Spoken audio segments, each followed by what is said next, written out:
Today's guest started out as a walk-on out of the Mountain Academy. Now, she's one of the top offensive producers at UPEI and in the AUS, and this weekend, she's set to play her 100th game as a Panther. Please welcome, from Perth Andover, New Brunswick, fourth-year forward, Kierra St. Peter.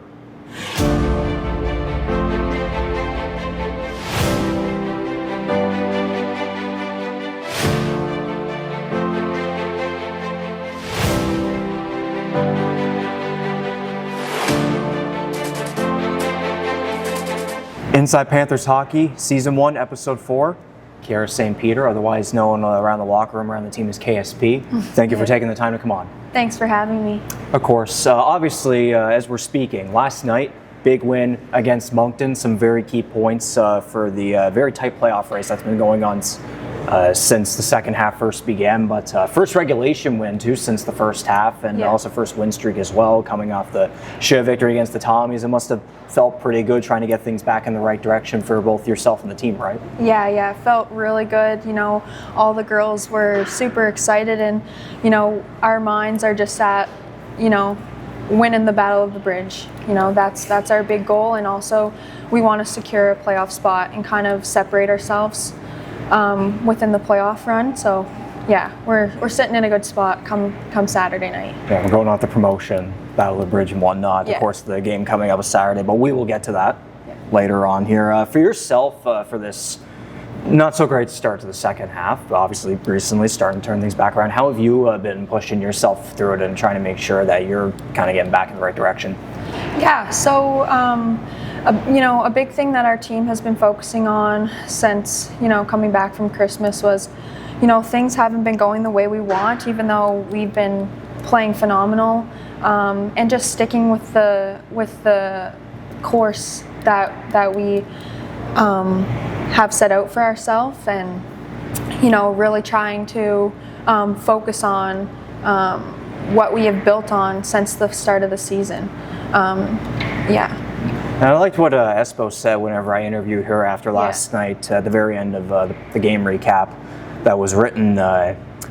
It was something like our assistant coach Lance said it best, you know, like bumpy roads lead to a great place and all that. You can attest to that, I imagine, right? Yes, exactly. Like throughout my career, there's been many times where, you know, we've been in situations where it's do or die, and you got to kind of work with that. And I thrive in those situations, and I think our team really does too. And that's where we come together when it matters most. Yeah, you come from Perth Andover, New Brunswick. It's right along the Canada-U.S. border, right by Maine. Yeah. Small village. You got to do a lot of traveling when you go, like, you know, St. John, Fredericton, Moncton, of course, all the way over here. Like, it's basically 5 hours to right where we are right now. But growing up over there, what was it like? Did you play hockey there? Did you have to travel far? Like, what was it like growing up over there?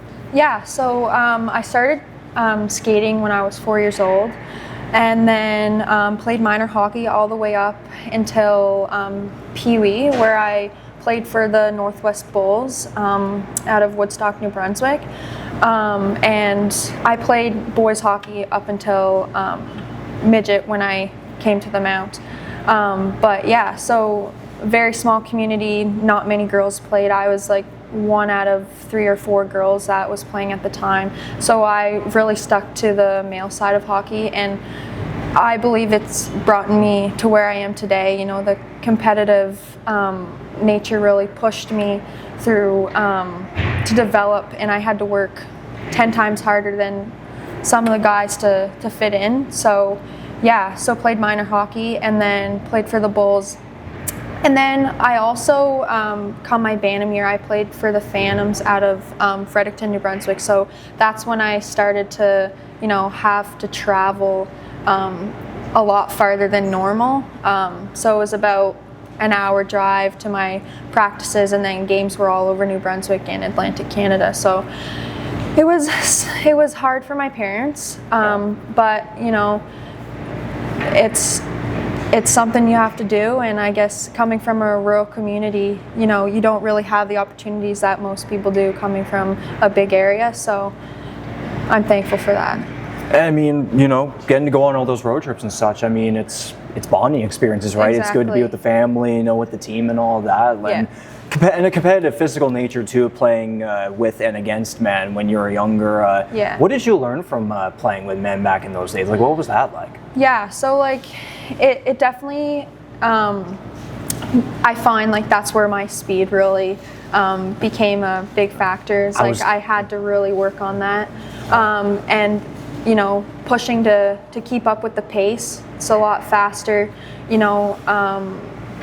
Moving the puck moves a lot quicker, and that's really like where those skills kind of developed and forced me to have to play that way, keep my head up, and make good plays, and especially on the boards, like playing contact hockey, you know, you can get hit sometimes, so it's like having to adapt to those situations. You know, I was going to ask you that to you eventually, like how, like the way you skate out there, the way you shoot, like I guess you just probably answer right there. That's kind of where it, you know, came from, right? Yeah, exactly. And now, as you grew up, as you developed, was university hockey kind of your number one goal, or what was kind of your future vision as you started getting towards the later years of your minor hockey career? Yeah, so beginning in my minor hockey career, you know, I really wanted to play in the NHL, and I feel like most younger players, no matter female or male, that's your dream. And then, you know, getting older, going and, you know, eventually having to play female hockey, I knew like I had to look on the female side of things. And at the time, U Sports or Division I hockey was the highest level of female hockey you could play. And the P-Dub ended up later developing when I was in university. But U Sports was my top goal, and really you know, trained hard and pushed to develop to get to where I am today. And so you make the decision to go to the Mount Academy to further your hockey career. What was it about the Mount in Prince Edward Island, moving, you know, that far away from home? Why was it here that convinced you to, like, this was the spot? You know? Yeah. So, you know, when I was looking into private schools to move to, when I was entering my grade 12 year, my parents sat me down and was like, what are your future goals with hockey? And I was like, I really want to play university sport, whether that's D1 or U Sport. That's what my goal is. I really want to do that. And they were like, okay, well, we need to you know, venture outside of our small community. So we started looking at private schools, and the Mount was one of the options.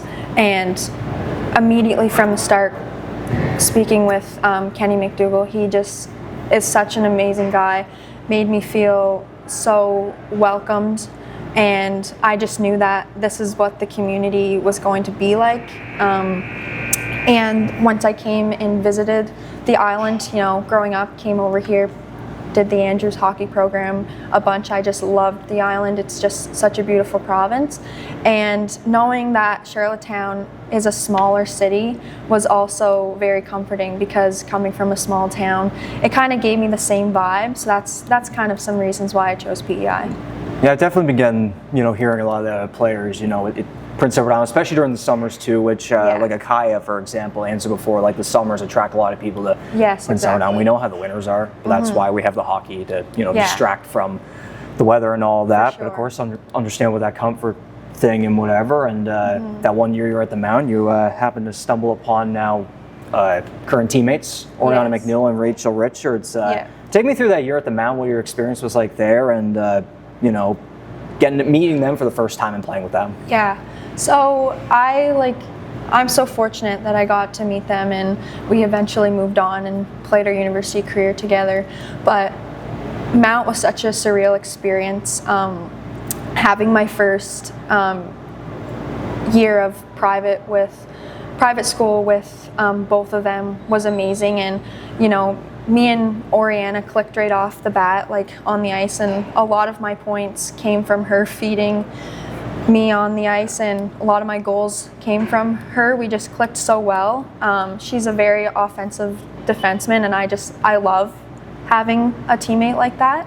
And Rachel, she's so sound, and she's such a good defender, and they both work so well together. So yeah, I'm just really fortunate I got to play with them. That all sounds about right for what we've seen over the past couple of years here with UPEI, but remind me again, we were talking before this, the AAA. The three of you, of course, the walk-on process. Oh yeah, we were called the Mount Trio. The Mount Trio, yes, that's what came to be. Yeah. I've always been curious ever since I heard about this walk-on deal, because it's very rare with the AUS, with the three of you. It's like, how did that work? How did this all come about, getting this opportunity at UPEI? Was it something that, like, did you come forward to, Sean and them here at UPEI? Were you contacted? Like, how did it work? How does walk-on work? Yeah, so it was kind of a different situation our senior year. We were reached out to by Bruce Donaldson, the previous head coach of the women's hockey team, and he scouted us and came and looked at us play sometimes on the island, and that season it was quite difficult because he was retiring, and so they were in the process of finding a new head coach. So he was in between of I think that it would be fair for the new head coach to kind of see, who you guys are as players and him make that decision. And so that's kind of what led us to the walk-on process. A bit nerve-wracking, really wanting, as this being our first pick school and really wanting to play here. Being a walk-on is very nerve-wracking, but that's what youth sports is. You never can settle. You always have to just expect the unexpected and push hard, and that's exactly what we did. And how did you prepare for a camp like this? Was it one of those things where it was competitive? Were there kind of multiple players trying to fight for spots and whatnot? And what did you want to ultimately prove to the coaches? Yeah, so summer before coming here for training camp, really trained hard on ice, off the ice, working on all areas of my game. And then a couple weeks before training camp, Sean sent out a big write-up of what his expectations are. So those were highlight of my goals for my training leading up to training camp.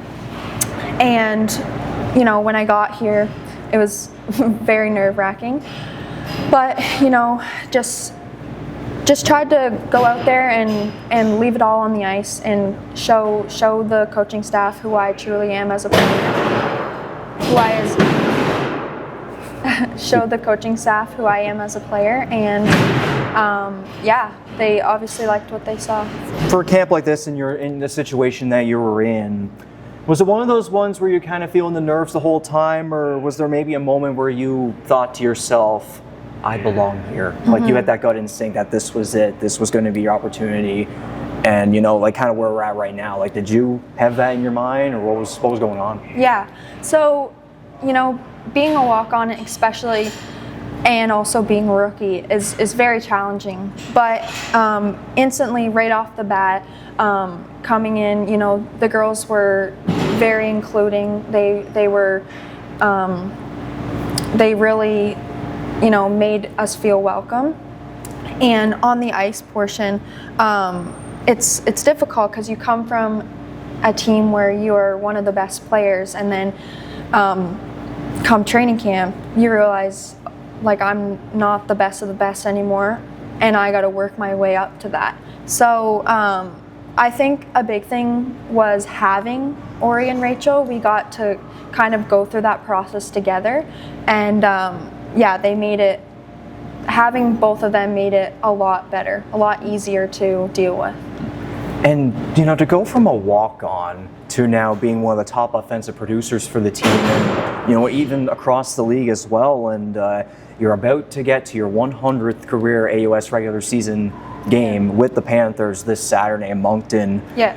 Did you ever picture that happening back then? How do you think? Have you ever had the time to process, to think about that? Yeah, I'm incredibly honored to get to that milestone. It's a huge accomplishment. And back in my first year, I set a lot of goals for myself and accomplished a lot of them. I wanted to get Athlete of the Week, which I accomplished that this year. And yeah, really just wanted to be a big contributor for our team and for our team's success. That was one of my big goals, and all the little self-accomplishments come with that. And every season, of course, your production has climbed. Like it's reached its all-time best this season. Yeah. I think you're right now 1 point away from tying last year. Again, there is the whole games played factor in there, a couple less, but you're going to eclipse, I have no doubt. Yeah. But this progression and seeing your production climb every year, and you're starting to get more towards the top of the lineup. Yeah. What's been the key to this progression? Going from walk-on to one of the best. What would you say have been some of those key factors to help you get to this point?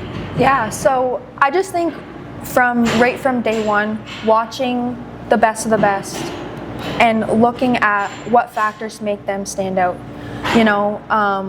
Coming in, having, Lexi Murphy and Taylor Gillis and then Kaya Miracle and all the super seniors that we have on our team this year, really trying to look at, what are the small little details that they do day in, day out at the gym, on the ice, regular season games that make them one of the best. And I really tried to adapt my game to those goals, and also keeping my core strengths as well. But yeah, and also being in the lineup consistently and being able to build your confidence just helps so much. You get to understand how the games are truly played. You get to understand each team and how their systems work and everything, and you become really comfortable. And I'm just grateful I'm at that point, and I feel content. I mean, this season in particular, you've had quite the knack every now and then for scoring some highlight reel goals. What goes into those goals? How you do it and everything? Do you have any favorites? Go into some of those. Yeah, no particular favorites. It's kind of when you get into the moment, you just almost kind of black out, and you're it's just an instinct. You just know what to do. One goal that stands out is my goal against Stu. Yeah. Getting the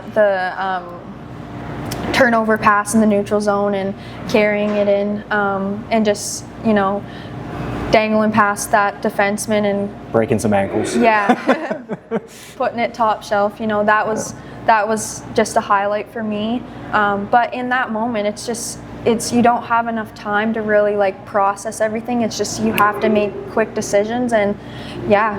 You are a part of the leadership group. There is 7 of you, as some of you have the letters, some of you don't, but you still have a big role. What's your part now? How would you describe how you've played your part as one of the seniors and one of the leaders? Yeah, so we have such a great leadership group this season, and a lot of us girls are great communicators, and our whole lineup is just great. We have such a good culture in the room, and so it makes leading very easy. But one way I contribute to the leadership is just leading by example every day. Trying not to skip out on reps in the gym, and always trying to push myself to show the younger girls that this is the way to success, and kind of keeping our culture alive. As we were talking about earlier, big win against Moncton last night here at the McLaughlin Arena, and now you're going to go at it again, part 2 of the Battle of the Bridge this Saturday in Moncton, which whenever I was talking to Sean last night too, he said that building is very hard to play in, and he was going on about how he and you guys may expect Moncton try and rally back, and because you guys are now you now have this opportunity to run away in the standings, knowing how tight the playoff race is, and you're going into your 100th career game as a Panther. So much going on. There might be a lot of that pressure, but the way you've been talking here today, you've been able to deal with it all. You're ready to go. Yeah. 5 games remaining on the season. How confident are you going into Saturday and the rest of the season, and how hopeful are you that the team will finally get back to the playoffs for the first time in a couple of years? Yeah, I'm really excited. We're really building off of our big win here last night, and Saturday is a big day. We can really, like you said, make that gap in the standings and kind of almost like be like content. We're like kind of chillax a little bit, knowing that, you know, playoffs is in sight. But yeah, going off of, you know, what Sean said, sometimes it can be a little tough playing in that arena. I think a big reason for that is because it's a barn. It's such a small surface area compared to like our rink here. So the game moves a little quicker than normal, and they love the quick offensive play where they chip it off the glass, and that's a big thing. They like offensive rushes. So I think a big key to us is like, you know, just sticking to our fundamentals and keeping our structure. Like, we can't break our structure, and also playing fast as well. Like, we can beat them when we play fast. And for myself personally, like, I love playing on small rinks because, you know, I just build my speed, and it feels like you can beat them faster because it's such a small area.